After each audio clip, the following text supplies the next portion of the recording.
جعل الله الكعبة البيت الحرام قياما للناس والشهر الحرام والهدي والقلائد ذلك لتعلموا أن الله يعلم ما في السماوات وما في الأرض وأن الله بكل شيء عليم.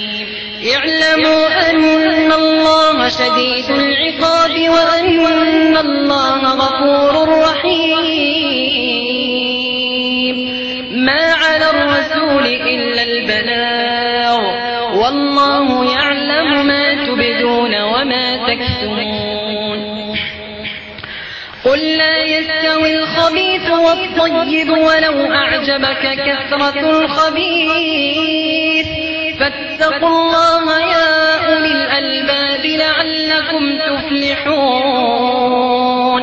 يا أيها الذين آمنوا لا تسألوا عن أشياء إن تبد لكم تسؤكم وإن تسألوا عنها حين ينزل القرآن تبد لكم عفى الله عنها والله غفور حليم.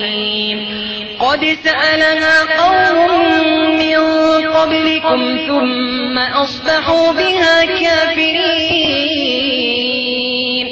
ما جعل الله من بحيرة ولا سائبة ولا وصيلة ولا حام ولكن الذين كفروا يفترون على الله الكذب وأكثرهم لا يعقلون.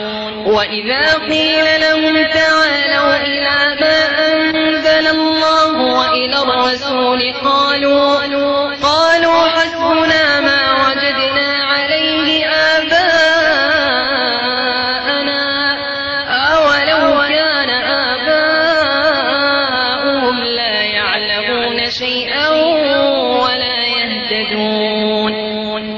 يا أيها الذين آمنوا عليكم أنفسكم لا يضركم من ضل إذا اهتديتم إلى الله مرجعكم جميعا فينبئكم بما كنتم تعملون.